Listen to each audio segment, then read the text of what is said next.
제가 어릴 때 개구리들을 많이 괴롭혔어요. 또 참새들도 많이 괴롭혔습니다. 누가 가르쳐주지 않았는데도 불구하고 어렸을 때에 작은 그러한 생물들을 보면서 괴롭히면서 기쁨을 느꼈더라는 것이지요. 얼마 전에 중고등학교 몇 아이들이 경찰서에 잡혀왔습니다. 할아버지를 구타한 거예요. 왜 구타했는가? 그렇게 경찰관들이 이유를 물으니까 재미로 했다는 거예요. 재미로. 청년들이 경찰서에 잡혀왔습니다. 왜 도적질을 했는가 물었더니 이 청년들 역시 재미로 했다는 거예요. 재미로.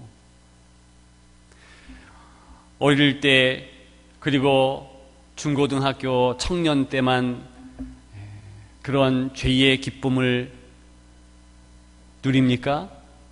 장년이 되고 성인이 훨씬 된 이후에도 게임 때문에 밤을 새는 그런 분들도 본 적이 있습니다.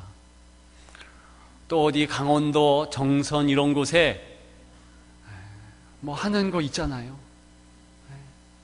폐가 망신할 정도로 한 달이고 1년이고 아예 집을 나가서 그렇게 지내는 사람들 소식도 종종 듣습니다. 죄의 기쁨이 있죠. 죄가 믿음도 줍니다. 요즘은 우리 사회가 돈이 중요하잖아요. 그래서 마치 돈이 신이 된 사회가 되어졌습니다.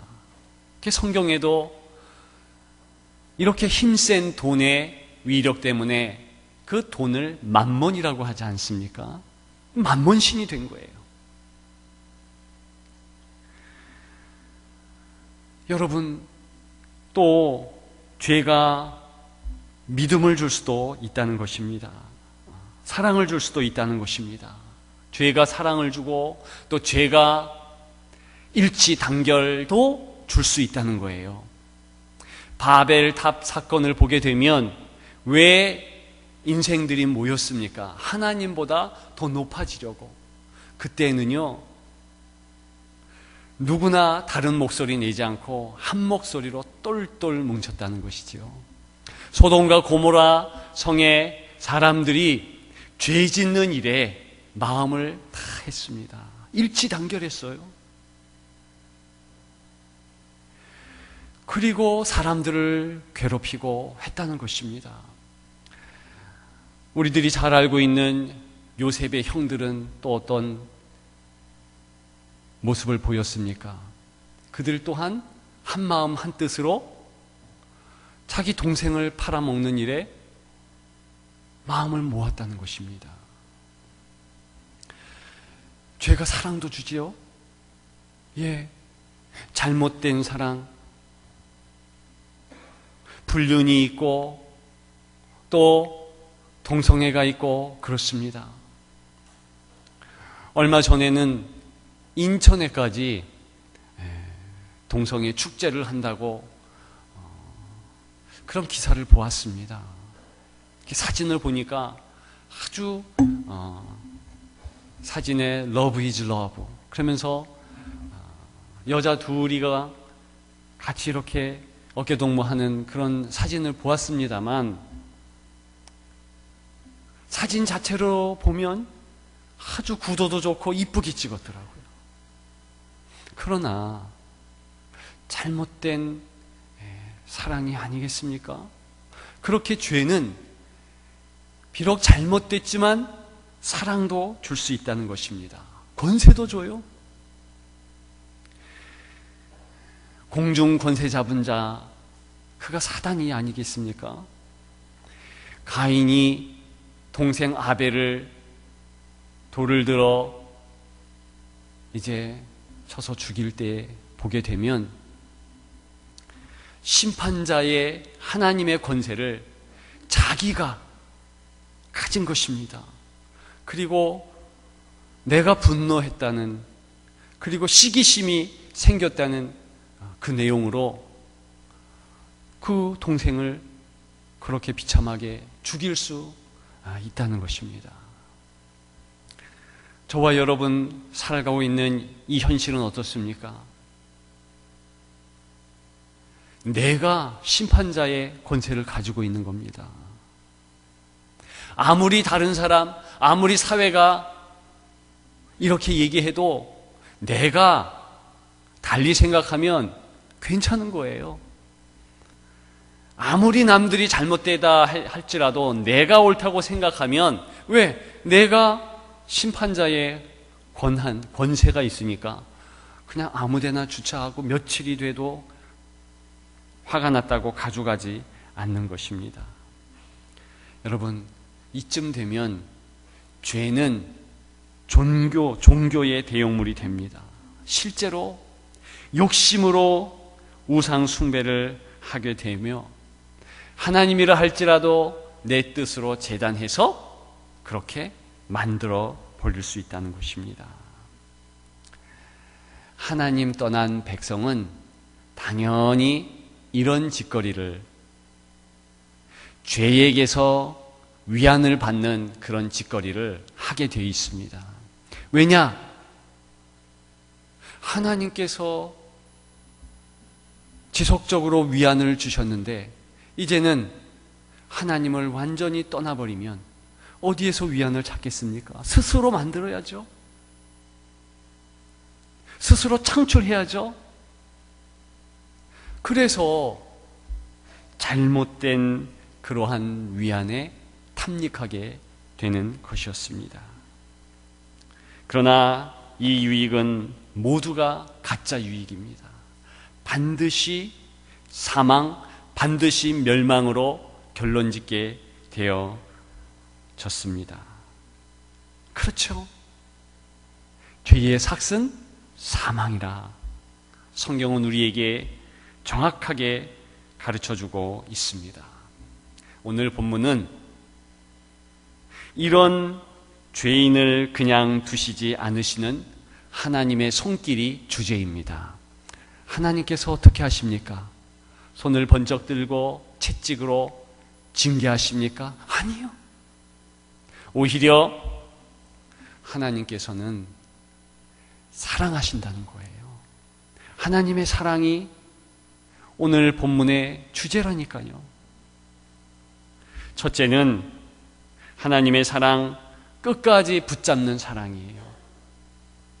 끝까지 붙잡는 사랑. 이사야 41장 10절에는 참으로 나의 의로운 오른손으로 너를 붙들리라 그랬어요. 로마서 5장 8절에 우리가 아직 죄인 되었을 때 그랬습니다. 우리가 아직 죄인 되었을 때 그 모습을 이 8절의 앞절과 뒷절에서 좀 더 구체적으로 이야기하고 있습니다. 그 모습을 6절에서 보면 동일한 죄인의 모습 어떻게 이야기합니까? 우리가 아직 연약할 때에 그랬습니다. 연약할 때에. 이때 연약할 때는 이 원문을 보게 되면 아무 힘이 없습니다. 마치 새끼손가락으로 톡 건드려도 쓰러질 정도로 완전 무능의 상태에 전혀 아무것도 할 수 없는 무용지물의 그런 상황을 이야기합니다. 그래서 에베소서는 그러한 상황을 허물과 죄로 죽었다 그랬어요. 죽었다. 아무리 사자라 할지라도 죽으면 새끼 토끼가 간다 한들 무서움을 끼칠 수 없는 것입니다.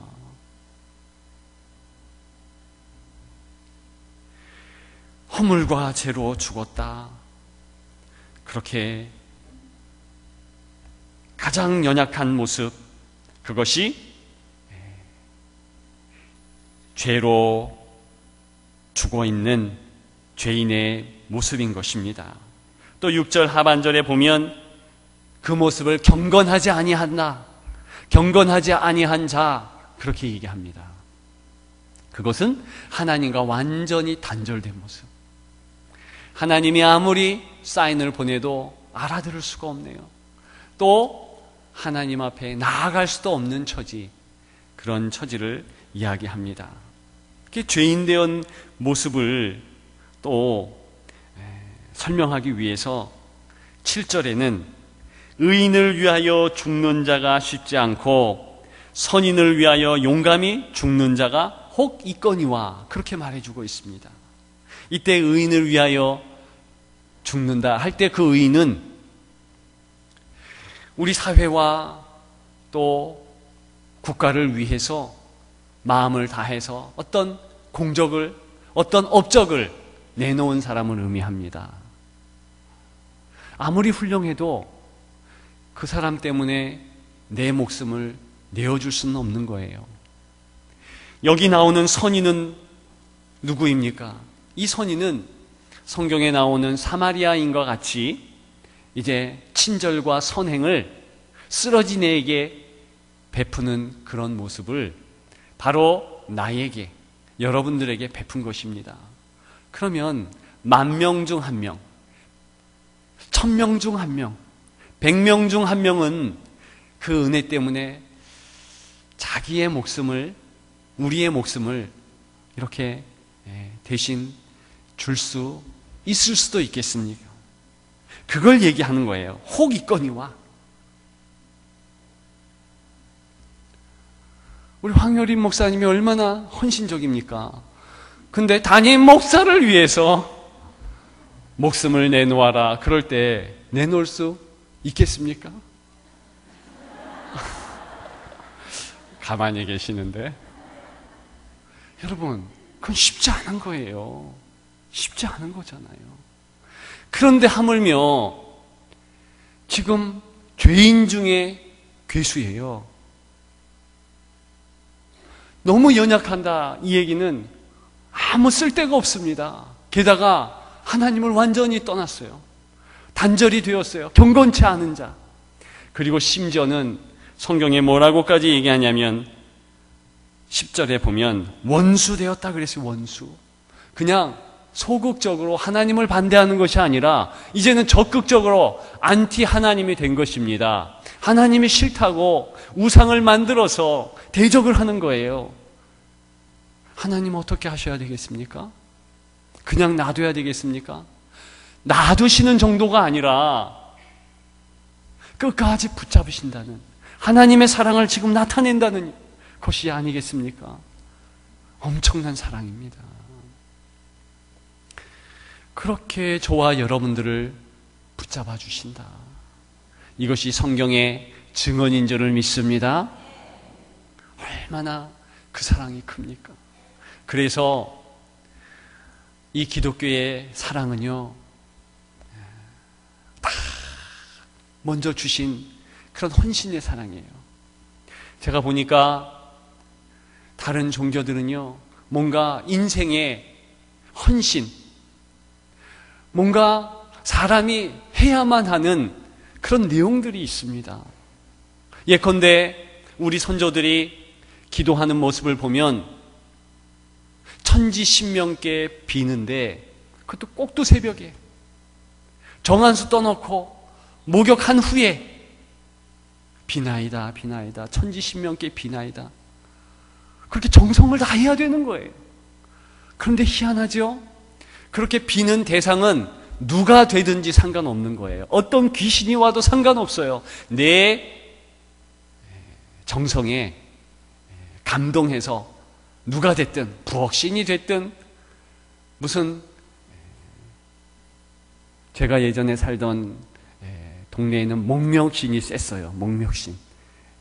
저 명동의 남산 근처에는. 그러니까 목멱신이 됐든 성황당신이 됐든 하다못해 화장실 신이 됐든 응답하면 좋은 거예요. 어떤 인격적인 그런 것도 아니고 나한테 사랑을 주는 것도 아니에요. 이슬람의 신이 꼭 그렇습니다. 하루에 5번 정도 계속 사람의 혼이 쏙 빠지도록 그렇게 기도를 해야 되는 거예요. 그럼에도 불구하고 여기 계신 여성분들은 이슬람에서는 천국에 갈 수가 없다. 왜냐? 영혼이 없으니까. 영혼이 없어요. 천국은 남성들이 알라를 잘 섬겨서 그 공덕에 따라서 가정을 이룰 수 있는 거예요. 천사는 여성이에요. 모든 종교들이 다 그렇습니다. 인간이 뭔가 나아가야 되는 거예요. 그러나 우리가 섬기는 하나님은 그렇지 않아. 먼저 다 주시고 먼저 다가오시며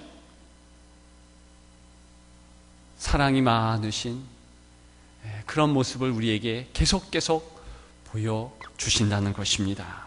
이것이 우리가 섬기는 하나님의 모습, 하나님의 사랑인 줄 믿습니다. 두 번째로 오늘 본문에 나타난 하나님의 사랑은 무엇입니까? 가장 좋은 것을 주시는 사랑입니다. 우리 1절에 보니까 하나님과 화평을 누리자 그랬어요. 화평을 즐기자 그런 뜻입니다. 죄가 주는 그런 달콤한 위안, 그것은요 표피적인 것이죠. 금방 없어지는 것이죠. 말씀드렸듯이 기쁨을 줄 수 있습니다. 그러나 금방 끝나는 기쁨, 그 쾌락이 얼마나 짧습니까? 대체할 것으로 계속 대체해야 되잖아요. 성적인 것, 마약 같은 것, 게임 같은 것 계속 바꿔줘야 되는 거예요. 그러나 오늘 하나님이 주시는 참된 기쁨은 성경이 이야기하듯이 내 안에서, 주 안에서 기뻐하라. 항상 기뻐하라.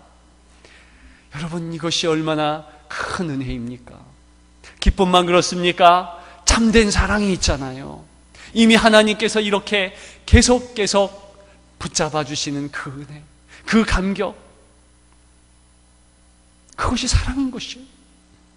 참된 믿음, 참된 일치, 하나됨, 그것이 하나님 안에서만 있는 것이지 하나님 밖에서는 아무리 마음을 다해서 뭉치려고 해도 모래성과 같이 다 부서지게 많은 것입니다. 여러분, 우리 하나님은 우리에게 이렇게 가장 좋은 것을 주시기를 소망합니다. 그렇기 때문에 11절에 한 번 더 말씀하시기를 이제 우리로 화목하게 하신 우리 주 예수 그리스도로 말미암아 하나님 안에서 또한 즐거워하느니라. 앞에서도 강조, 뒤에서도 강조하는 것입니다. 그래서 세 번째, 하나님의 사랑은 어떤 사랑인가? 그것은 고난도 유익되게 하는 사랑인 줄 믿습니다. 고난도 유익되게 해요. 왜? 하나님께서 가장 좋은 것을 주시기에. 오늘 5장 3절에 보면 환난이 나와요. 우리가 환난 중에도 그럽니다. 환난 중에도 이 고난이잖아요. 아픔이잖아요. 쉽지 않은 내용이잖아요. 그러나 이 고난이 나 홀로 있을 때 받는 고난이 아니라 하나님이 동행하시면서 하나님 사랑의 손으로 붙잡으면서 허락된 고난이라면 여러분, 그냥 고난이겠습니까? 섭리가 있다는 거예요. 뜻이 있다는 거예요. 그래서 뭐라고 얘기합니까? 우리가 환난 중에도 즐거워하나니. 여러분, 이 즐거워한다는 내용은 자랑한다는 거예요. 자랑한다. 조금 더 현실적으로 말씀드릴까요? 내가 지금 병에 걸렸어요. 굉장히 뭔가 마음이 아픕니다. 그런데 그것을 자랑하다니요. 내 자녀가 시험을 완전 못 봤어요. 대학도 떨어졌어요. 그런데 그것 때문에 마음이 상하는데 그걸 떠벌릴 수 있나요? 자랑할 수 있나요? 이야기할 수 있나요? 그런 상황이라는 것입니다. 지금 승진해야 되는데 누락이 됐어요. 1년이 아니라 2년이 아니라 3년이 그렇게 지낸 겁니다. 그걸 창피한데 어떻게 얘기할 수 있습니까? 가능하겠습니까? 내 고난과 내 환난을 자랑하라니요. 제가 정말 이 말씀을 읽고 몇 년 전에 아플 때에 자랑하려고 노력했습니다.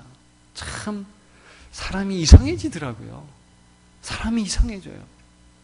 내가 지금 아픈데 이렇게 말을 하려고 하니까 힘들더라고요. 그런데 하나님이 주시는 은혜가 나중에는 시간이 지나가면 지나갈수록 생겨지더라고요. 이유가 있습니다. 하나님께서 함께 하시고 동행하시고 하나님 사랑의 눈으로 나를 보시며 나를 붙잡는 종항이기 때문에 그냥 놔두지 않는, 내버려 두지 않는 은혜가 있다는 거예요. 고아와 과부처럼 버려두지 않는다는 거예요. 그래서 오늘 이러한 약속과 기쁨이 어디까지 갑니까? 로마서 8장까지 가요. 현재의 고난은 장차 나타날 영광과 좋게 비교할 수 없도다. 여기 보니까 환난 중에도 즐거워한다. 이는 이유예요.